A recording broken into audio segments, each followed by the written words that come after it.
Hello students. पिछले video में आप लोग को बताए थे कि हरिओम कॉमर्स के यूट्यूब चैनल से हम लोग जो अभी बिहार बोर्ड 2024 का एग्ज़ाम 12th का एग्ज़ाम जो चल रहा है इसका हर एक क्वेश्चन पेपर का और हम लोग MCQ सेक्शन ए का आंसर की अपलोड करेंगे।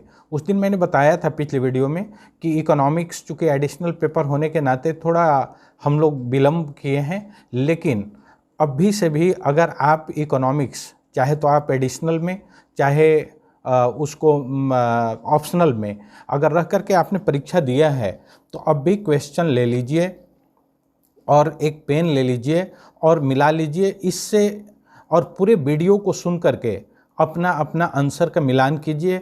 इस वीडियो के बाद आप निश्चित रूप से 100% इंश्योर हो जाएंगे कि आप इकोनॉमिक्स पेपर में ऑब्जेक्टिव टाइप क्वेश्चंस में कितना अंक पा रहे हैं। तो हम शुरू करते हैं। अब पहला, चूँकि हमारे यहाँ जो अभी जो हम लोग क्वेश्चन पेपर हम लोग के पास है ये सेट ए है, तो हम लोग आने वाले दिन में सभी सेट का आंसर देंगे एक सीक्वेंस में, लेकिन आज ए सेट का आंसर हम लोग दे रहे हैं। और इससे इस सेट में जितने क्वेश्चंस हैं वो सभी सेट में वही क्वेश्चंस हैं, बस सीरियल नंबर आगे पीछे होगा, आप अपने सेट में उसके अकॉर्डिंग मिला लेंगे। तो हम लोग शुरू करते हैं। पहला क्वेश्चन है कंज्यूमर बिहेवियर इज स्टडीड इन, यानी उपभोक्ता व्यवहार का अध्ययन किस में किया जाता है। ऑप्शन है आपके सामने micro economics, income theory, macro economics, none of this. Students, right answer is the macro economics. Second question, which economist divided economics into two branches of micro and macro on the basis of a study of economic activities. Option है Marshall, Ricardo, Ragnar Frisch and none of this. तो the right answer is Ragnar Frisch, यानी option C is the right answer. Next question is that which of the following is the branch of micro economics. निम्नलिखित में से व्यष्टि अर्थशास्त्र के macro economics की शाखाएं कौन कौन सी हैं। Product price determination, factor price determination, economic welfare, all of this. निश्चित रूप से all of these will be right answer, यानी option D. Next question is that the word micro was firstly used by Marshall, Balding, Nees, Keynes and Regner Friis. The right answer is option D, यानी Regner Friis. Next question is that which of the following is studied under microeconomics?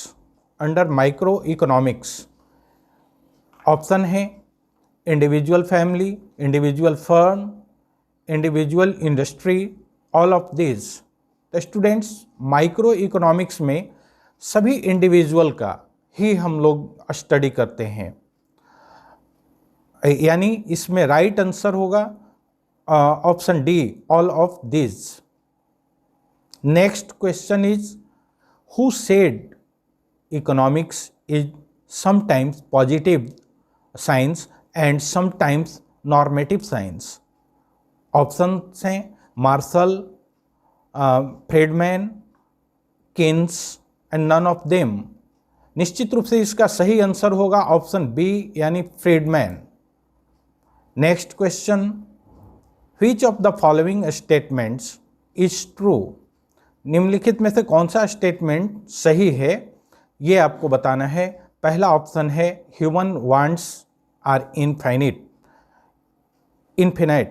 And resources are limited, scarcity problem gives birth to choice. ये सभी कथन सही हैं, इसलिए option D will be right answer, all of this. Next question is that the main objective of a socialist economy is. Options हैं maximum production, economic freedom, earning profit, maximum public welfare. निश्चित रूप से option D will be right answer, maximum public welfare.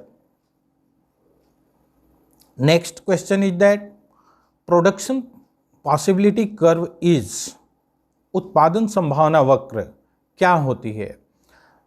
Concave to the axis, convex to the axis, parallel to the axis and vertical to the axis. निश्चित रूप से इसका answer होगा option A. Option A is the right answer for this question. Next question is that which of the following is marginal opportunity cost. Marginal opportunity cost क्या होता है इसमें से? तो पहला इसका जो आंसर है यानी option A delta Y by delta I, delta Y by delta I is the right answer for this question. What is the main cause of all economic problems. सभी आर्थिक समस्याओं का प्रमुख कारण क्या है? ऑप्शंस हैं abundance, convenience, scarcity, none of this. Students, option C is the right answer of this question, scarcity. Next question is consumer behaviour is studied in. Consumer behaviour जो इकोनॉमिक्स के जो ब्रांचेज हैं उसमें किसमें स्टडी किया जाता है? कंज्यूमर बिहेवियर, उपभोक्ता व्यवहार का। Micro economics, macro economics, income theory, none of this. निश्चित रूप से माइक्रो इकोनॉमिक्स में हम लोग कंज्यूमर बिहेवियर का स्टडी करते हैं, इसलिए option A is the right answer of this question. Next question is that how do we calculate marginal utility. हम लोग मार्जिनल यूटिलिटी यानी सीमांत उपयोगिता का कैलकुलेशन करने के लिए इनमें से सही फॉर्मूला कौन सा है? ऑप्शन है delta T U by delta Q यानी total utility by delta quantity. Second है delta M U marginal utility by delta quantity.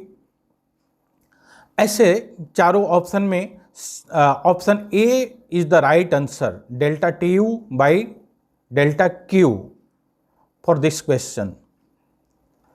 Next question is that who basically propounded the concept of law of equimarginal utility। सीमांत उपयोगिता, समसीमांत उपयोगिता नियम के विचार के मूल प्रतिपादक, प्रोपाउंडर कौन थे? इसमें ऑप्शन है मार्शल, गोसेन, रिकार्डो, मिल। इसमें सही आंसर है Gossen. Option B is the right answer for this question. Next question is that utility is measured by. उपयोगिता की माप किससे की जाती है? तो मनी के द्वारा की जाती है। निश्चित रूप से इसका ऑप्शन ए ही राइट आंसर है, money. Next question is the addition of utilities obtained from all units of a good is called marginal utility, maximum utility, total utility या additional utility. Definitely the right answer is C, total utility. Next question is that when marginal utility is negative then total utility. क्या होता है जब सीमांत उपयोगिता negative होती है? तब कुल उपयोगिता यानी टोटल यूटिलिटी क्या होता है? इसमें स्टार्ट्स डिक्रीजिंग, वो घटती दर से बढ़ती घटने लगती है, स्टार्ट्स डिक्रीजिंग, यानी option B will be right answer. Next question is that question number 18 is that utility in economics means. अर्थशास्त्र में उपयोगिता का क्या मतलब होता है? ये बड़ा ही इंटरेस्टिंग एंड रोचक क्वेश्चन है बच्चों। आप सब अगर इकोनॉमिक्स का स्टडी किए होंगे तो उपयोगिता को बिना जाने, उपयोगिता के बारे में, यूटिलिटी के बारे में बिना पढ़े इकोनॉमिक्स में और क्या पढ़ा जा सकता है। इसलिए ये इसका प्लेजर है, हैप्पीनेस है, यूजफुलनेस है, लेकिन इसका राइट आंसर होगा ऑप्शन ए, यानी want satisfying power of commodity. किसी भी वस्तु की, किसी व्यक्ति की आवश्यकता को पूरी करने की जो शक्ति होती है, सेटिस्फाइंग पावर जो होती है, उसी को हम लोग यूटिलिटी बोलते हैं। Next question is that according to Marshall the unit of measurement of utility is, Marshall के अनुसार उपयोगिता, यूटिलिटी माप करने की इकाई क्या है? यूटिलिटी यूटिल्स, मीटर, ग्राम या मनी? इसका सही आंसर मनी होगा, C, option C. Next question is that marginal rate of substitution indicates, प्रतिस्थापन की सीमांत दर इंगित क्या इंडिकेट करती है? Slope of production probability curve, slope of budget line, slope of indifference curve या स्लोप ऑफ इनकम लाइन? निश्चित रूप से जो मार्जिनल रेट ऑफ सब्स्टिट्यूशन है ये स्लोप ऑफ इंडिफरेंस कर्व को इंडिकेट करता है, इसलिए answer option C is the right answer of this question. Next question is the propounder of law of diminishing marginal utility is, इसके propounder कौन है? Law of diminishing यानी सीमांत उपयोगिता ह्रास नियम के प्रतिपादक कौन है? गॉसेन, एडम स्मिथ, चैपमैन या Hicks? गॉसेन is the propounder of law of diminishing marginal utility, so option A is the right answer. Next question, demand curve generally slopes, demand curve की ढाल होती है, क्या होती है? upward from left to right, मतलब बाएं से दाएं ऊपर की ओर, या parallel to x axis, x अक्ष के समानांतर होती है, या downward from left to right, या वर्टिकल? इसका सही जवाब है ऑप्शन सी, यानी जो डिमांड कर्व जनरली उसका जो स्लोप बनता है वो डाउनवर्ड बनता है लेफ्ट से राइट की ओर। Next question, goods which can be alternatively used are called, मतलब एक कोई ऐसी वस्तु जो एक दूसरे के बदले प्रयोग किया जाता है तो वो कॉम्प्लीमेंट्री गुड्स कहते हैं, या सब्स्टिट्यूट गुड्स कहते हैं, कंफर्टेबल गुड्स कहते हैं। जैसे आप टूथपेस्ट के जगह पर, टूथब्रश के जगह पर दतवन से काम चला लिए, तो ये क्या है? कैसा गुड्स है? कॉम्प्लीमेंट्री नहीं है, पूरक नहीं है, वो उसके स्थान पर आपने उसका यूज किया, इसलिए सब्स्टिट्यूट गुड्स कहलाते हैं वैसे। तो ये option B will be right answer. Next question, for a change in which of the following there is no change in demand, निम्नलिखित में से किसके परिवर्तन होने से मांग में परिवर्तन नहीं होता है? there is no change in demand, change in price, change in income, change in taste and fashion, no change नहीं, ये सब में चेंजिंग होगा तो भाई डिमांड में तो परिवर्तन होगा, इसलिए none of this is the right answer of this question. Next question, with an increase in income consumer decrease the consumption of which goods, आय, जब उपभोक्ता का आय बढ़ता है तो किन वस्तुओं का उपयोग घटा देता है?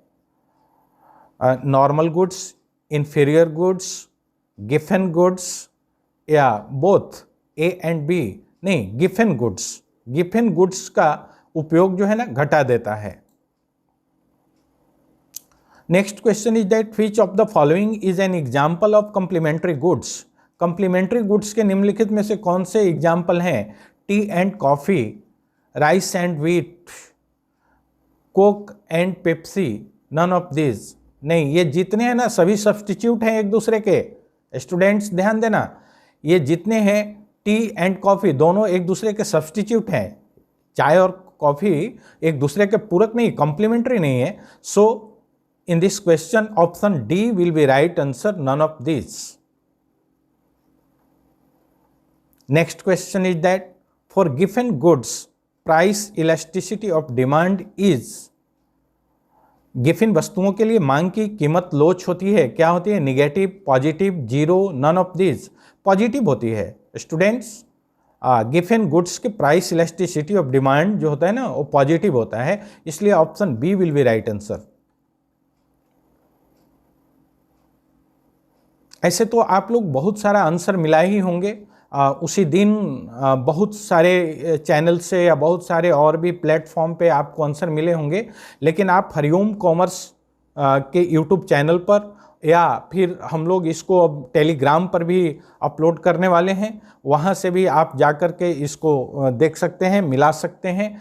और यहाँ जो आंसर दिया जा रहा है बिल्कुल सटीक होगा, उसी को आपको सही मानना है. विच of the following factors affects elasticity of demand?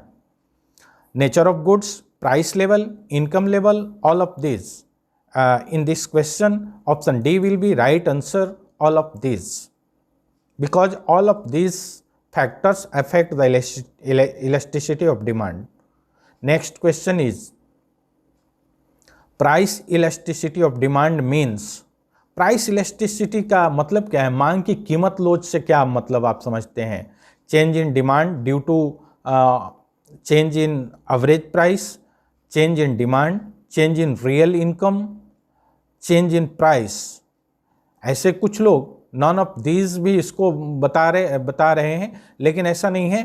Price elasticity of demand जो होता है, change in demand due to change in average price होता है. Next question is that for luxury goods demand is inelastic, elastic, highly elastic, perfectly inelastic. यानी विलासिता जो वस्तु हैं उनकी मांग कैसी होती है? हाईली इलास्टिक होती है, अत्यधिक लोचदार होती है, हाईली इलास्टिक डिमांड होती है. इसलिए option C will be right answer for this question. Next question is that who propounded the percentage or proportionate method of measuring elasticity of demand. मांग की लोच मापने के लिए प्रतिशत या अनुपातिक रीति का प्रतिपादन किसने किया था? मार्शल ने, फ्लक्स ने, हिक्स ने या नन ऑफ देम में? ये परसेंटेज एंड प्रोपोर्शनेट मेथड का प्रतिपादन फ्लक्स ने किया था, यानी option B will be right answer. Next question is that relatively elastic demand is shown by. सापेक्ष लोचदार मांग किसके द्वारा दर्शाया जाता है?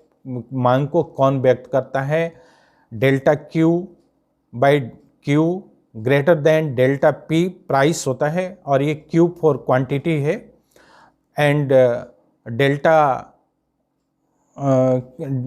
पी बाई पी या delta P by P is equal to delta Q by Q या delta P by Q greater than delta Q by Q या नन ऑफ दिस. निश्चित रूप से इसका आंसर जो होगा वो ऑप्शन ए, यानी delta Q by Q is greater than delta P by P. Delta Q का मतलब होता है स्टूडेंट्स, डेल्टा क्यू का मतलब कि न्यू क्वांटिटी डिमांडेड होता है. जो किसी भी वस्तु का क्वांटिटी डिमांडेड न्यूली है उसको डेल्टा क्यू से डिनोट करते हैं हम लोग, और क्यू का मतलब होता है ओरिजिनल क्वांटिटी डिमांडेड. तो ये ऑप्शन सही होगा. एंड डेल्टा पी का मतलब हुआ कि पी यानी प्राइस. एंड तो ये next question is that when elasticity of demand of a commodity is perfectly inelastic, the demand curve becomes parallel to x axis, parallel to y axis, sloping downward, या none of these. Definitely option C, sloping downward will be right answer for this question. Next question, जल्दी जल्दी आप लोग मिलाते चलेंगे और आप लोग, मैं इसलिए थोड़ा आराम से बिल्कुल बोल रहा हूँ, आराम से ही मैं आपको बतला रहा हूँ ताकि आप अपने सेट में इस क्वेश्चन को दूसरे सीरियल नंबर पर खोजकर आप मिला सकें। Elasticity of demand is substitute goods is, स्थानापन्न वस्तुओं की मांग की लोच कैसी होती है? Zero, positive, always less than unity, या निगेटिव? नहीं, positive, always positive,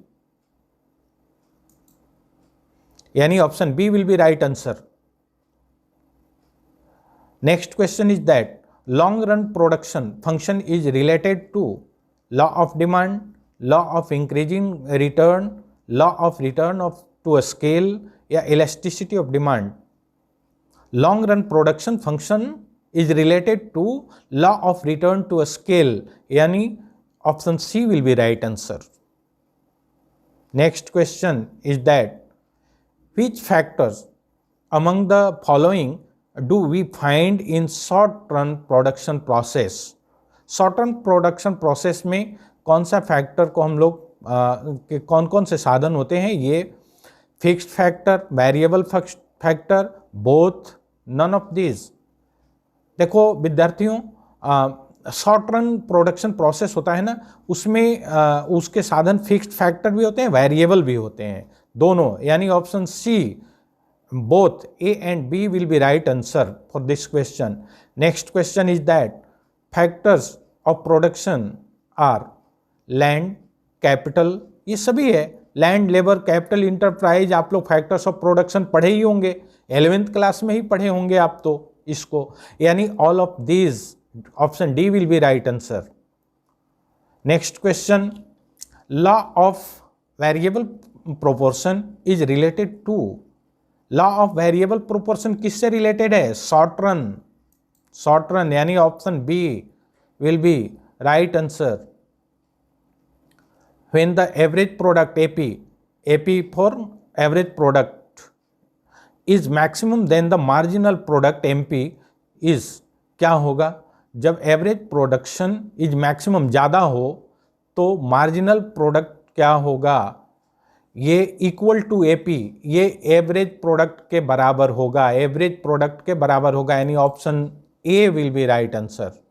next question, which of the following is not fixed cost? Insurance premium, ये वेरिएबल है, इंटरेस्ट वेरिएबल है, रेंट ऑफ फैक्ट्री, अच्छा फिक्स्ड कॉस्ट नहीं है, हाँ फिक्स्ड कॉस्ट नहीं है, ये इंश्योरेंस और प्रीमियम तो फिक्स्ड कॉस्ट है जी, इंटरेस्ट भी फिक्स्ड कॉस्ट है, रेंट भी फिक्स्ड कॉस्ट है। रेंट क्या होता है? फैक्ट्री का जितना रेंट हम दे रहे हैं उसमें चाहे प्रोडक्शन हम 1 यूनिट का करें तो भी रेंट उतना ही देना पड़ेगा, या 100 यूनिट का हम प्रोडक्शन करें तो भी रेंट उतना ही देना पड़ेगा, वो फिक्स्ड है। लेकिन कॉस्ट ऑफ रॉ मटेरियल, हम प्रोडक्शन जितना करेंगे उसका कॉस्ट उतना ही आएगा, यानी अगर कम प्रोडक्शन होगा तो रॉ मटेरियल का कॉस्ट कम आएगा, अगर प्रोडक्शन यूनिट ऑफ प्रोडक्शन अगर ज़्यादा है तो कॉस्ट ऑफ रॉ मटेरियल ज़्यादा होगा, इसलिए option C will be right answer for this question. Next question is that what happens when production is shut down? जब उत्पादन बंद हो जाता है तो निम्नलिखित में से कौन सा प्रभाव पड़ता है? क्या होता है? Fixed cost increase, variable cost decrease, variable cost become zero.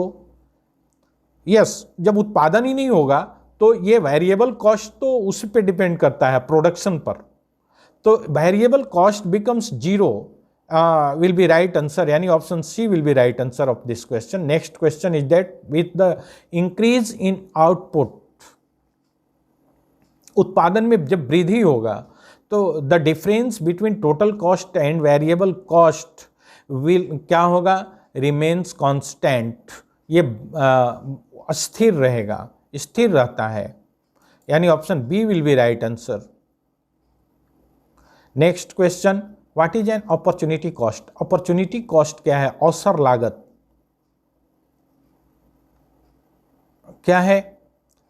The alternative which is foregone, the lost opportunity, transfer earning, all of this.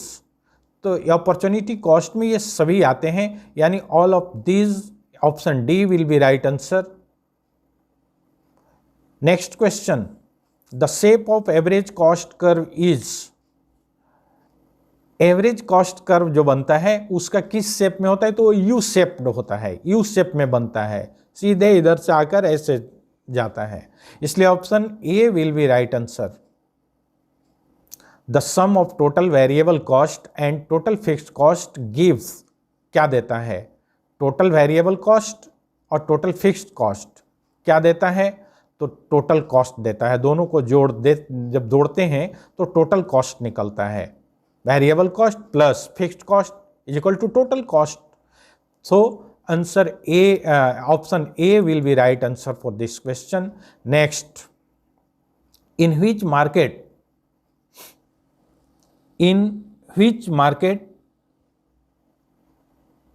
AR is equal to MR, which किस तरह का मार्केट में AR होगा बराबर MR का?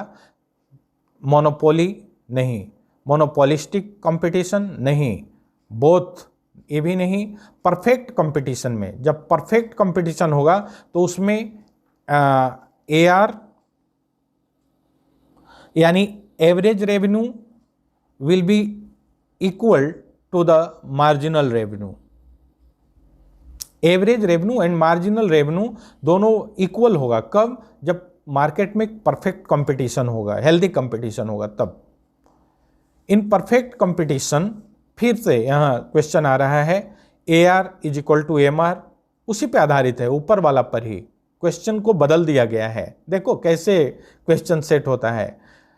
अगर जो ऊपर वाले का आंसर जान रहा हो, निश्चित रूप से नीचे वाला का आंसर एकदम आंख बंद करके लगा दिए होगे तुम लोग। AR इन परफेक्ट कंपटीशन क्या होता है? तो यहाँ देखो कि परफेक्ट कंपटीशन क्या हो रहा था ऊपर के क्वेश्चन में, AR is equal to average revenue is equal to marginal revenue. कब? Perfect competition. और यहाँ है कि परफेक्ट कंपटीशन में क्या होता है? तो average revenue is equal to the marginal revenue, यानी option A will be right answer. Next question is that which is a method of producers equilibrium, उत्पादन संतुलन का कौन सी रीति होता है? पहला है ऑप्शन TR यानी total revenue and TC total cost method, या marginal revenue and marginal cost method, या both A and B, none of these।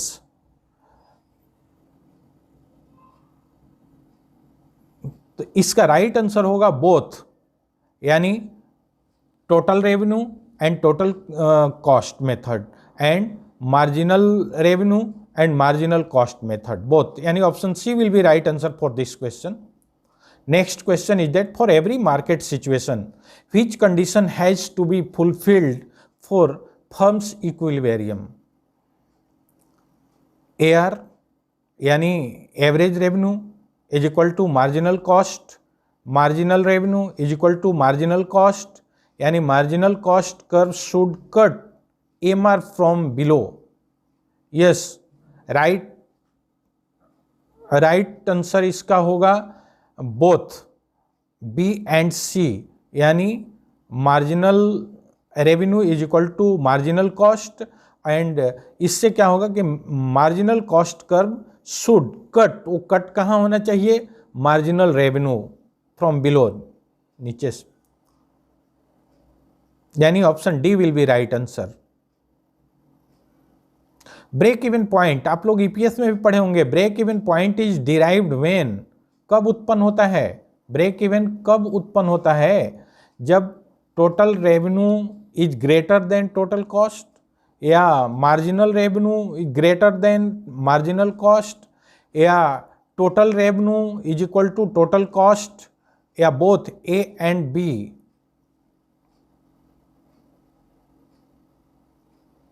ये होना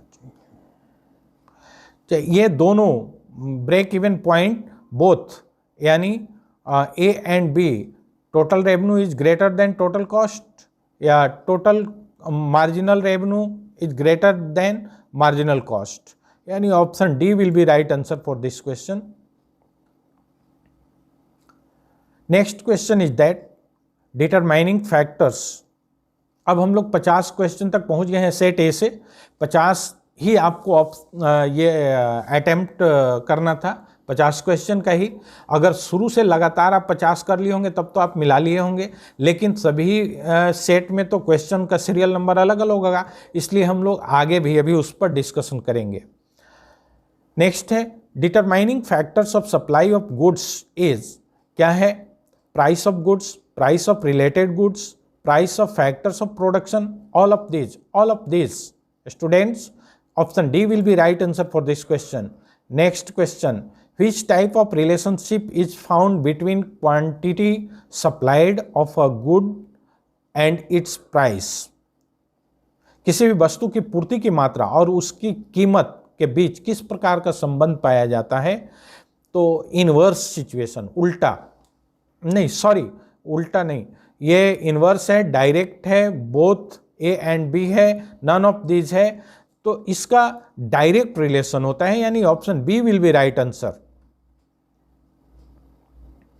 next question, when the proportionate change in the supply of goods is more than the proportionate change in its price, the elasticity of supply will be.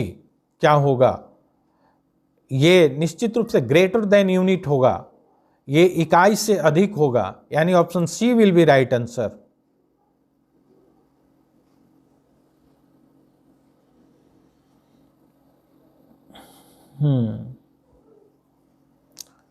ये ES is equal to zero. ES is equal to zero का मतलब होता है perfectly inelastic. Perfectly inelastic इसको बोलते हैं. ES is equal to zero, perfectly inelastic means the elasticity of supply is perfectly elastic, less elastic, perfectly inelastic. निश्चित रूप से ये perfectly inelastic इसका मीनिंग ही होता है, यानी option B will be right answer for this question. मुझे उम्मीद है आप लोग एकदम मिलाते चल रहे होंगे और कहाँ तक आपका सही है, कौन सा आपका जो हम आंसर मिला रहे हैं उससे कहाँ आपका अंतर है, आप जरूर कमेंट बॉक्स में बतलाते चलेंगे. निश्चित रूप से हम देखेंगे कि आपका और हमारा कहाँ तक मैच कर रहा है, आप जो बनाए हैं. What does monopolistic market show? Production process, distribution process, nature of market, none of this. Monopolistic market show करता है कि नेचर ऑफ मार्केट, ये मार्केट का एक स्वभाव होता है, नेचर होता है, प्रकृति होती है. Next, what remains constant in perfect competition?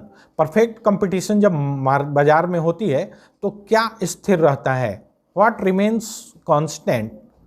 उसमें AR यानी एवरेज रेवेन्यू, मार्जिनल रेवेन्यू या बोथ, दोनों स्थिर रहती है, यानी option C will be right answer for this question. Next question is that which of the following is not a feature of perfect competition? निम्नलिखित ये जो ऑप्शंस दिए हुए हैं इनमें से कौन सा परफेक्ट कंपटीशन का एक विशेषता नहीं है? Large number of buyers and sellers, ये परफेक्ट कंपटीशन का कैरेक्टरिस्टिक्स है, फीचर है. होमोजेनिटी ऑफ प्रोडक्ट, ये भी उसका एक फीचर होता है.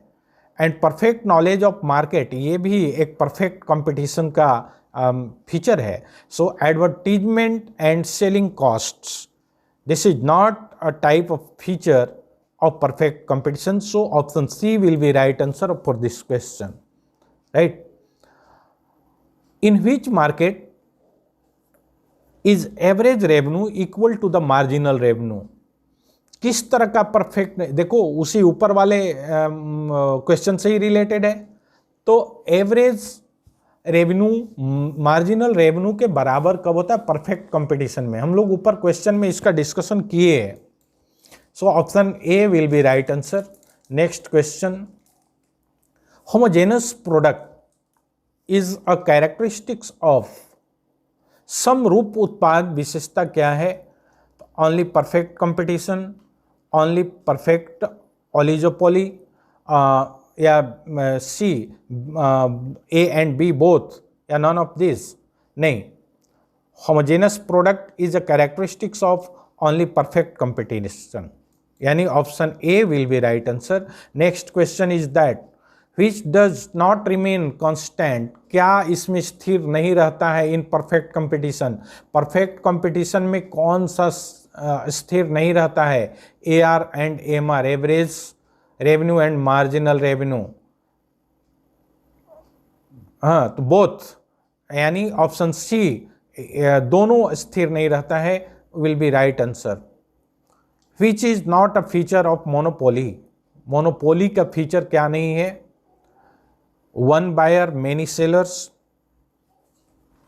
उसका फीचर नहीं है। नहीं, ये तो फीचर नहीं, यही सही लग रहा है, यानी option A will be right answer for this question.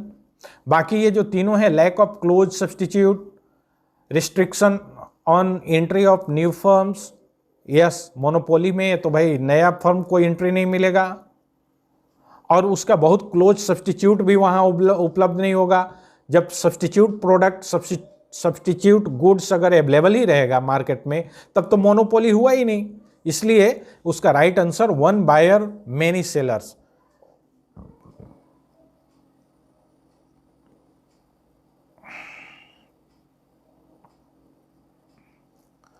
The price of a good determined by, the price of a good is determined by, किसके द्वारा डिटरमिन किया जाता है? Demand, supply, both demand and supply, government, both. Option C will be right answer, demand and supply determined by the price of a good.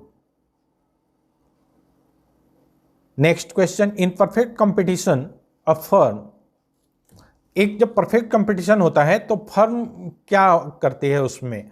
Determines price, obtains price, या both A and B and none of this? Obtains price, कीमत को ग्रहण करती है उस समय।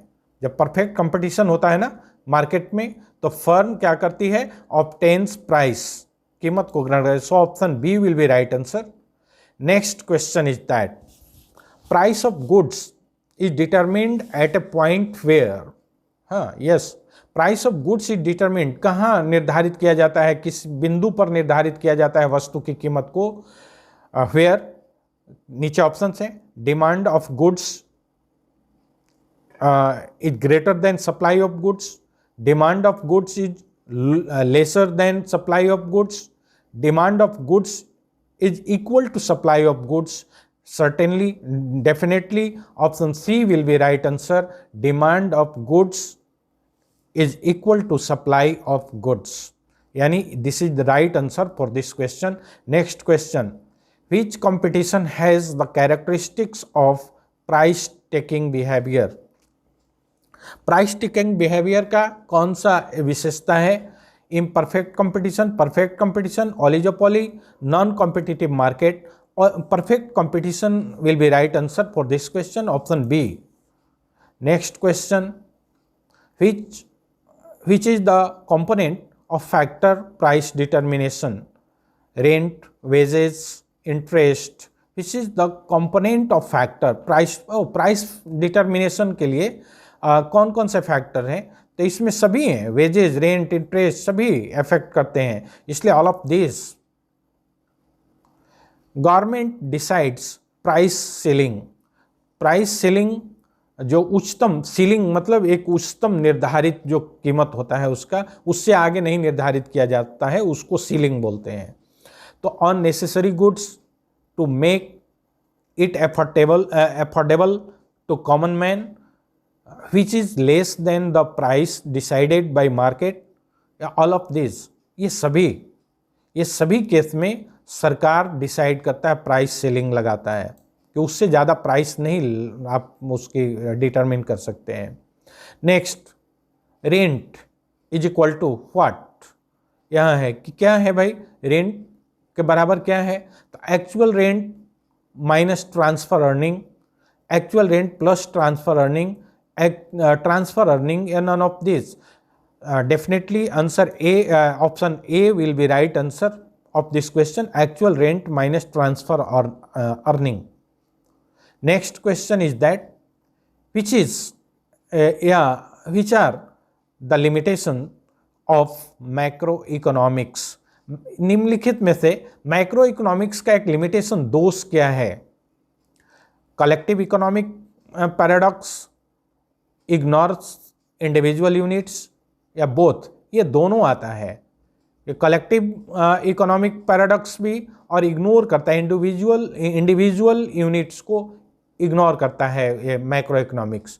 ये economic as a whole का स्टडी किया जाता है इसमें, पूरे देश का, पूरे विश्व का, वैश्विक लेवल पे। So answer C will be right answer for this question. Next question is that general price level is studied in. General price level का अध्ययन कहाँ किया जाता है? मैक्रो इकोनॉमिक्स में किया जाता है student. So option B will be right answer. Next question, which of the following is a stock. निश्चित रूप से इसमें स्टॉक कौन है? तो आपका सेविंग, एक्सपोर्ट, प्रॉफिट नहीं, wealth is a stock. Next question, which of the following is the utility of macroeconomics? Which of the following is the utility of macroeconomics? Formation of government economic policy, economic growth, international comparisons, all of these. Yeah, option D will be right answer for this question. Next question is that which of the following is included in a stock? Stock में कौन कौन से शामिल होते हैं? Quantity of money, wealth, quantity of wheat in warehouse, all of this ये stock में जब सबको शामिल किया जाता है, यानी option D will be right answer. Next question, which services are provided by families to a firm. परिवार फर्मों को, यानी फैमिली जो फर्म्स हैं उनको कौन कौन सी सेवाएं प्रोवाइड कराई जाती हैं? Land, labour, capital, all of this होगा इसमें, यानी सभी facilities family to a firm को प्रोवाइड कराई जाती हैं। Option D will be right answer for this question. Priority sector includes,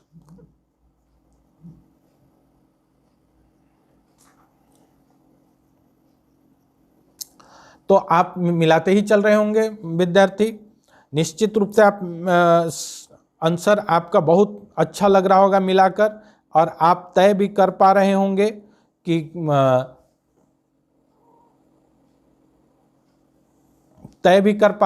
कि कौन सा आपका कितने मार्क्स आप पाने वाले हैं इस बोर्ड एग्जाम में, इकोनॉमिक्स के पेपर में। पहला है priority sector includes agriculture, retail trading, small industries, all of this. तो ये निश्चित रूप से जो प्रायोरिटी सेक्टर है वो सभी को इंक्लूड करता है, यानी all of this will be right answer for this question. Next question, which of the following is not a flow. इसमें से फ्लो कौन नहीं, प्रवाह कौन नहीं है? Capital, income, investment, depreciation. Capital is not flow. Option A will be right answer. Next question, in an open economy, खुली अर्थव्यवस्था, which are the components of aggregate demand. सामूहिक मांग के घटक, कंपोनेंट्स ऑफ एग्रीगेट डिमांड कौन है? Consumption, investment, consumption plus government expenditure, and consumption plus investment plus government expenditure plus net exports.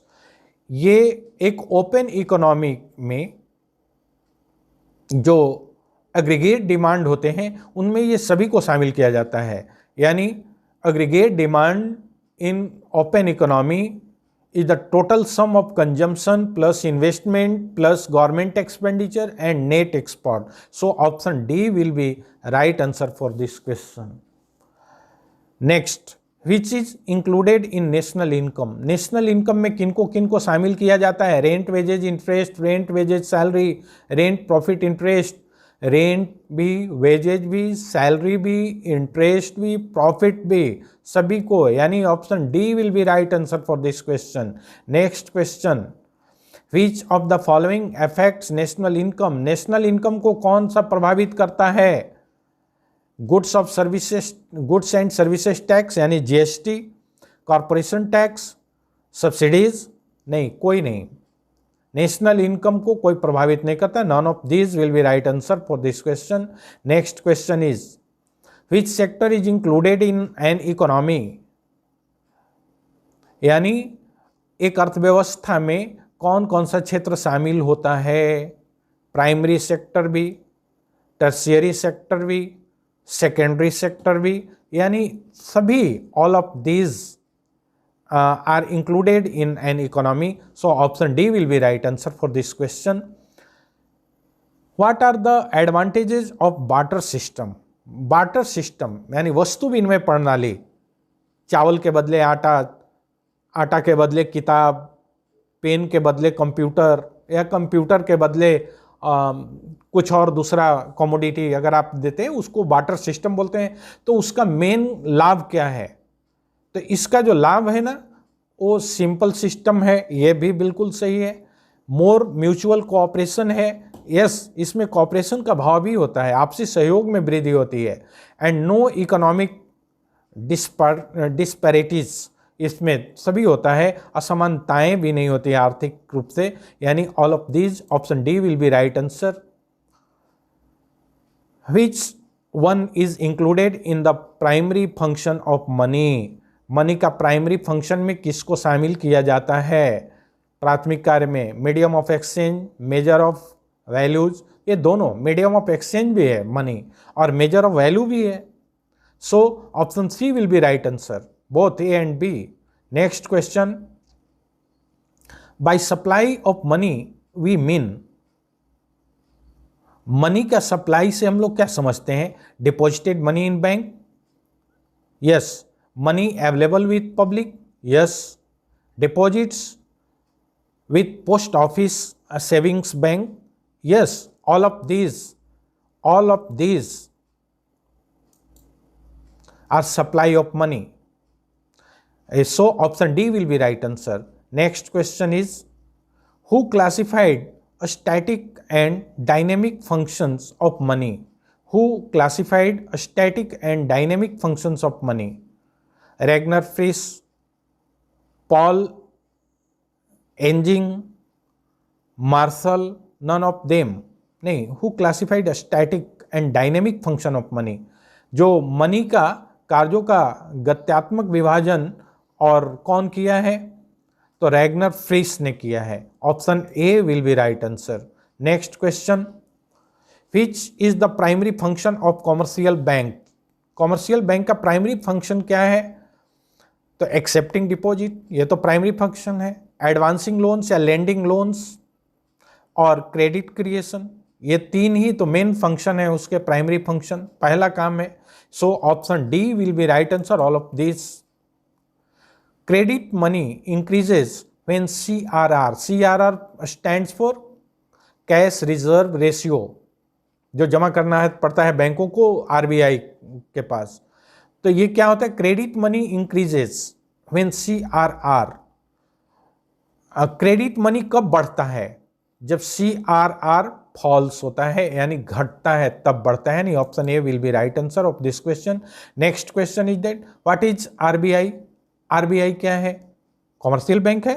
नहीं। Private bank है? नहीं भाई, वो सरकार का प्रतिनिधि है, सेंट्रल बैंक है, सेंट्रल बैंक है भारत सरकार का, इसलिए option B will be right answer.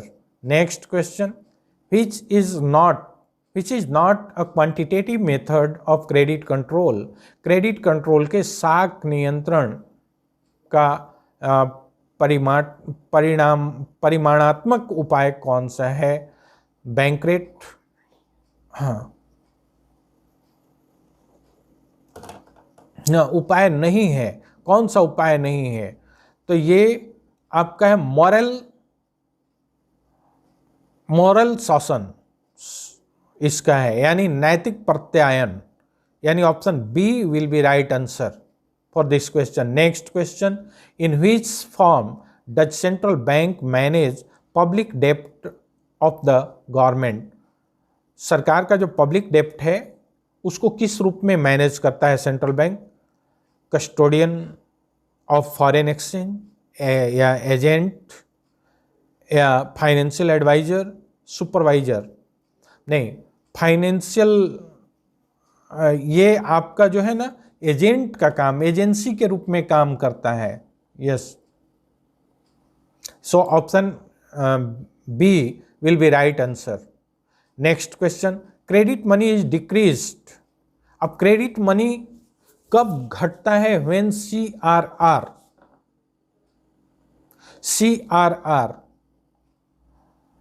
अब ठीक यहां उल्टा यहां हो गया. इसके पहले एक क्वेश्चन आया था कि credit money is increased when CRR, तो वहां हम लोग लिखे थे फॉल्स, उसका उल्टा हो जाएगा, यानी राइजेज. CRR rises. जब CRR बढ़ता है तो क्रेडिट मनी डिक्रीज करता है. Next question, central bank controls credit through. Central bank credit को कंट्रोल किसके थ्रू करता है? बैंक रेट के थ्रू, या ओपन मार्केट के थ्रू, या CRR के थ्रू? नहीं, ये क्या है, सेंट्रल बैंक क्रेडिट को जो कंट्रोल करता है ना सबके थ्रू, CRR के थ्रू भी करता है, बैंक रेट के थ्रू भी करता है. अब तो यहाँ टाइम नहीं है, चूंकि आपको जल्दी जल्दी मिलवाना है, नहीं तो मैं जरूर बैंक रेट के बारे में बताता कि बैंक रेट क्या है, CRR क्या है, और ओपन मार्केट ऑप्शन क्या है. तो राइट आंसर यहाँ बैंक रेट है. बैंक रेट यानी ऑप्शन ए, बैंक रेट के थ्रू कंट्रोल करता है. Next question, which is associated with the reform of in banking sector. Bharat में बैंकिंग क्षेत्र में सुधार से बहुत बड़ा चीज जुड़ा हुआ, इसमें से कौन है भाई? 1991 में बहुत बड़ा इकोनॉमिक रिफॉर्म्स हुआ था, बहुत मेजर लेवल पे हुआ था, जिसमें 3 आए थे. उसमें नरसिम्हन कमेटी भी उससे रिलेटेड है, YV रेड्डी कमेटी भी है. इसलिए नहीं, ये नहीं, YV रेड्डी कमेटी नहीं है भाई, YV रेड्डी कमेटी नहीं है. यानी both year 1991 and Narasimhan committee are the associated with the reform of banking sector. So option D will be right answer. Next question is, according to Keynes, investment implies. Keynes के अनुसार investment क्या है? तो वो real investment है. Keynes कहते हैं कि investment is the real investment. So option B will be right answer. Next question, the main component of aggregate demand is individual consumption, public consumption, investment. ये भी हम लोग पहले पढ़ चुके हैं कि aggregate demand include, पहले का क्वेश्चन में अभी हम लोग चर्चा किए हैं, और ये तीनों आते हैं उसमें, हम प्लस कर करके वहां बताए थे. एक ऑप्शन था आपका, तो option D will be right answer for this question. On which of the following does, जो Keynesian theory of employment, Keynes का जो थ्योरी है रोजगार का सिद्धांत, वो डिपेंड किस पर निर्भर करता है? इफेक्टिव डिमांड पर, सप्लाई पर, प्रोडक्शन इफिशियंसी, या नॉन ऑफ दिस. निश्चित रूप से ये डिपेंड करता है इफेक्टिव डिमांड पर. इसलिए option A will be right answer for this question. Next question, if MPC मतलब होता है मार्जिनल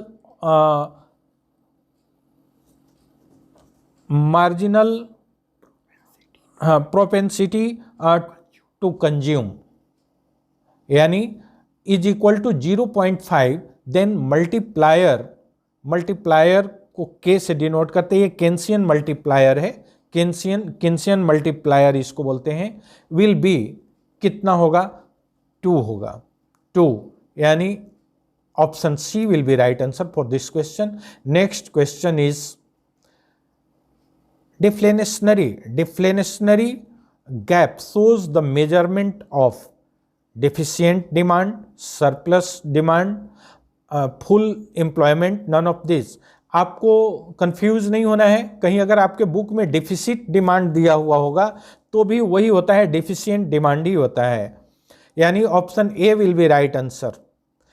क्योंकि कई बुक में इसके जगह पे डिफिशिएंट डिमांड के जगह पे ऑप्शन दिया रहता है डिफिसिट डिमांड, तो यही है। Next question, which is included in physical policy. Physical policy यानी राजकोषीय नीति में क्या क्या शामिल किया जाता है? पब्लिक एक्सपेंडिचर, टैक्स, पब्लिक डेप्ट। तो निश्चित रूप से ऑल ऑफ दिस यानी option D will be right answer for this question. Next question is that foreign exchange rate is determined by. Foreign exchange rate किसके द्वारा डिटरमिन किया जाता है? Demand of foreign currency, supply of foreign currency, demand and supply in foreign exchange market, none of this. Foreign exchange rate is determined by demand and supply in foreign exchange market, यानी option C will be right answer. Last question है students, आप लोग आपका Telegram पर भी email जाएगा और Hariom commerce का जो टेलीग्राम चैनल है उस पे आप जाएं, सर्च करें, ज्वाइन करें, वहाँ भी ये सारे जो है ना आंसर्स और पीडीएफ, आंसर का पीडीएफ वहाँ एक ही साथ मिल जाएगा। पूरा जितना भी टिक किया हुआ है, सही आंसर जहाँ टिक किया हो आप आराम से वहाँ मिला सकते हैं। अगर यहाँ आप नहीं भी सुन पाए होंगे, आगे पीछे हो गया होगा, सीरियल नंबर चेंज होगा, आप हरिओम कॉमर्स टेलीग्राम चैनल पर जाएं, ज्वाइन करें और वहाँ से ये पीडीएफ डाउनलोड करें और आराम से मिला लें। हाँ, लिंक डिस्क्रिप्शन में आप जाना पड़ेगा, लिंक डिस्क्रिप्शन में मिलेगा इसका PDF. Next and last question जो है वो है which one is included in visible items of balance of payment. भुगतान शेष में दृश्य मदों में किसे सम्मिलित किया जाता है? मशीन, क्लॉथ, सीमेंट, ये सभी तो विजिबल ही हैं, तो इसलिए ये तो आप लोग बड़ा इजीली लगाए होंगे। Option D will be right answer for this question.